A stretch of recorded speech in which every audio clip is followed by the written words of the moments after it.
Maybe keep heading west toward the lake. For its final numbered release of 2016, Limited Run Games warmed the chilly winter months with the summery indie sensation Firewatch, a collaboration between Campo Santo and Panic. Where Limited Run's releases to this point have encompassed fairly traditional and well-established genres, Firewatch is firmly rooted in the iconoclastic style of contemporary independent games.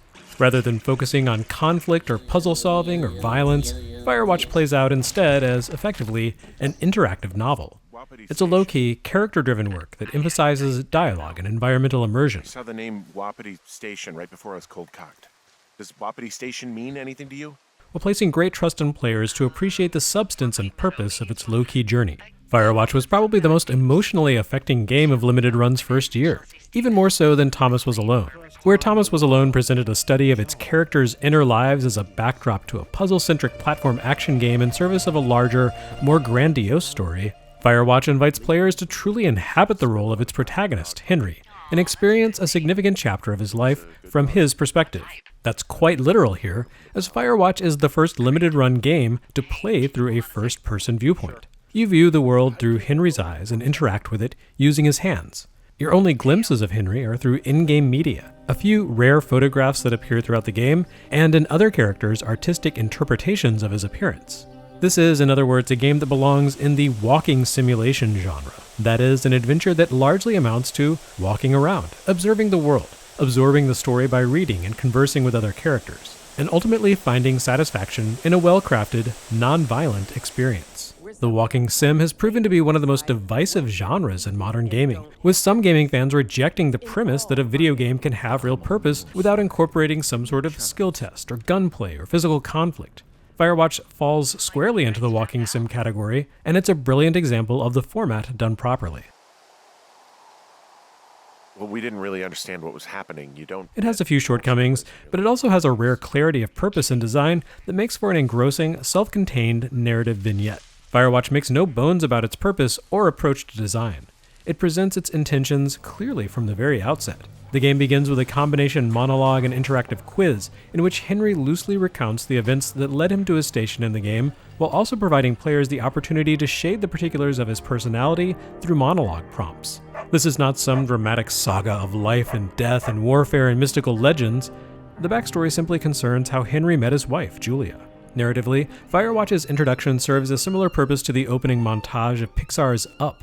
It leads you through the memories of a romance, to the point that it becomes a marriage, then drifts into darker waters as things fall apart for Henry and Julia.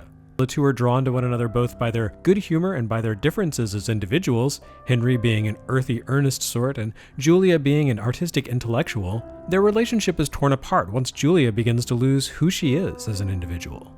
A case of early onset Alzheimer upends their lives, and Henry ultimately ends up fleeing from Colorado to the backwoods of Wyoming, specifically the Shoshone region of Yellowstone National Park.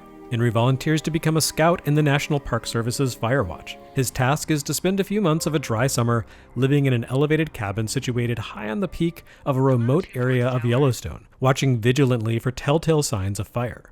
It's a lonely, solitary job, with Henry's human contact for the entire summer more or less amounting to radio contact with his boss, a fellow lookout, plus a handful of chance encounters with others who happen to have ventured so deeply into the forest. There's some guy out here giving me the creeps. It's these fleeting interactions that transform Firewatch into a sort of horror mystery game, a tale of paranoia and intrigue that isn't quite in line with Henry's attempts to get away from it all.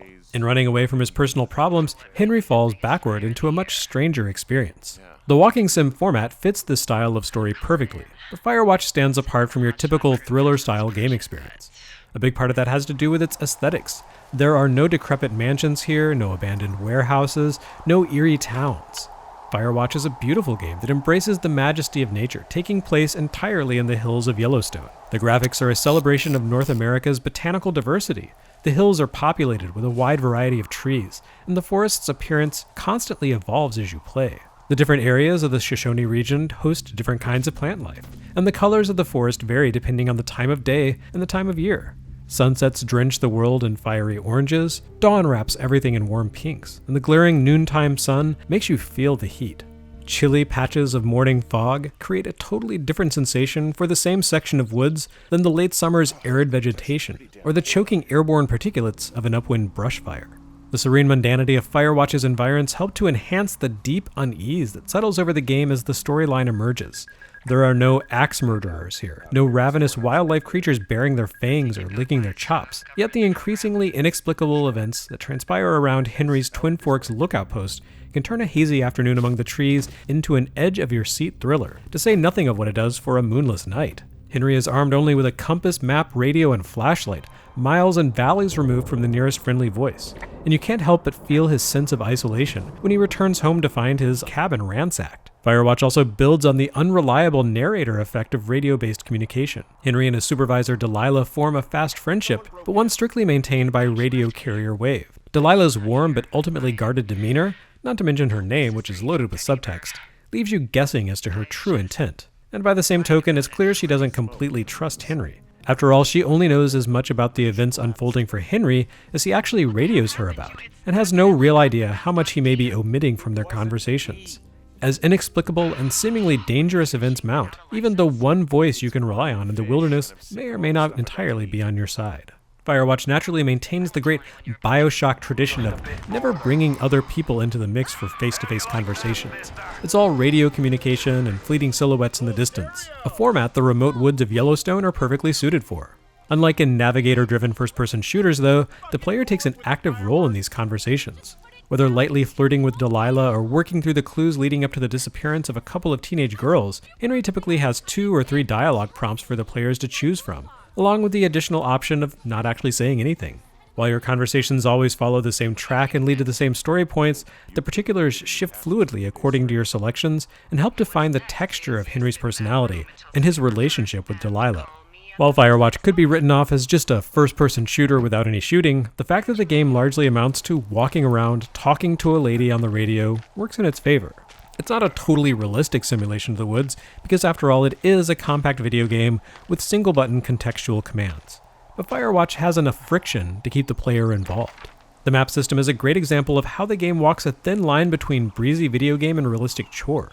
Rather than providing you with a mini-map overlay in the corner of the screen, Firewatch forces you to juggle a physical map and compass for proper orienteering.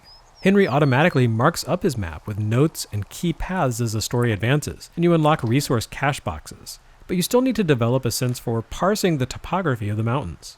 At the same time, this is still a video game, so Henry's current location and a trace of his most recent steps does still appear on the paper map. An unrealistic but necessary concession to keeping things from getting too bogged down in tedium. Firewatch takes place over the course of an entire summer in the woods, a full 2.5 months. You don't live out the nearly 80 days of Henry's life in real time, though, as the action focuses on a handful of days in which key events to the main plot take place. Firewatch loves tiny cliffhanger revelations, followed by a smash cut to a day several weeks later. Though, for people who simply want to live in the woods for a while, completing the game unlocks a free navigation mode that allows you to wander through the Shoshone region without narrative or dialogue interruptions. Firewatch's story advances on multiple levels over the course of the game's brief 4-hour playtime. Watching Henry's remote relationship with Delilah develop over the weeks is by far the central through line of the dialogue, as you sound each other out during Henry's remote orientation and soon develop an easy camaraderie that finds itself strained by the unspoken secrets of Delilah's backstory and the strange events that seem to center around Henry's outlook point. Equally pervasive is the evolving fire situation in Yellowstone, a point of great tension. Firewatch is a period piece set in 1989, a year after the massive fire that ravaged the park in real life and raised awareness of proper forest management. This scenario has all new resonance now that climate change has made record-breaking wildfires an annual occurrence around the world, but it drives the story along here with a growing sense of urgency as well. On top of that, there's the matter of the missing girls, exacerbated by Henry and Delilah's handling of the situation and the presence of unseen voyeurs snooping around. Not just interfering with Henry and Delilah's work, but recording their radio messages and leaving cryptic notes around the woods for them. There's also Delilah's guilt-laden trauma over a family that went missing under her watch several years back, which hangs over her background as heavily as Henry's own guilt for fleeing his unbearable home situation to escape to the woods. All of these things eventually fall into place, along with a few other strange situations that emerge throughout the course of the game. It's a brief and highly focused experience, but no less emotional for all that. Firewatch is light on extraneous content, with just a handful of optional trophies to be earned for things like using up an entire roll of film in a disposable camera, or being stung by bees, or adopting a turtle you find in a clearing. There's also an optional developer commentary mode for those who want to delve more deeply into the game's world and characters.